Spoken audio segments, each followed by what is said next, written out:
नासिक में बेमौसम बारिश से अंगूर की फसल को भारी नुकसान हुआ है, जिससे किसानों की आर्थिक स्थिति गंभीर हो गई है। चांदवड़ के वडनेर भैरव क्षेत्र में मई 2025 से अक्टूबर 2025 तक हुई लगातार बारिश के कारण उत्पादन बुरी तरह प्रभावित हुआ।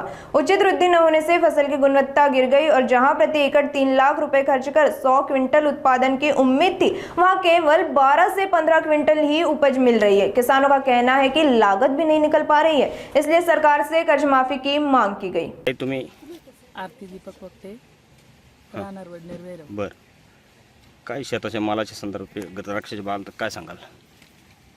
निसर्गाच्या हानीमुळे आमची बाग काही चाललेली नाहीये। बर मग 1 एकरमध्ये 10 क्विंटल सुद्धा माल तयार नाहीये। काय अपेक्षा काय तुमची शेतकरी म्हणून? कर्जमाफी व्हावा। आणखी यंदा बागायची परिस्थिती खूप विकेट आहे आणि खूप बागा कमी आलेल्या आहे। 70 ते 80% बागा कमी आलेल्या आहे। तुम्ही बागाची परिस्थिती बघू शकता।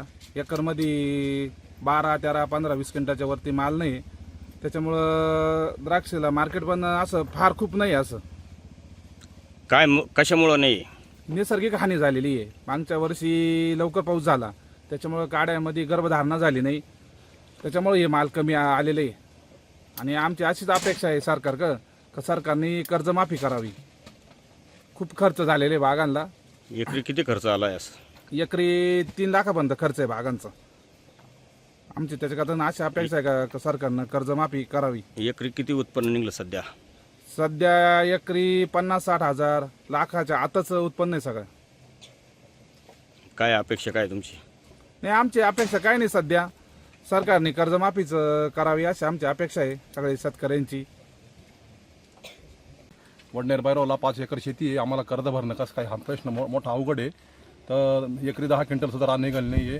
3-3 लाख रुपये एकरी खर्च आलेला आहे। तर काय करायला पाहिजे? तर कर्जमाफी करावा तुम्ही साहेब असं। तर कर्जमाफी तरी झाली पाहिजे आमचीवाली असं। शेतकऱ्यांना काहीच भेटेल नाही आजपर्यंत। एवढे खर्च आलेले आहे, अमकं झालेले आहे तमकं। पोरांचे शिक्षणात कसं करावा हा प्रश्न पडलेला आहे बुवा असं।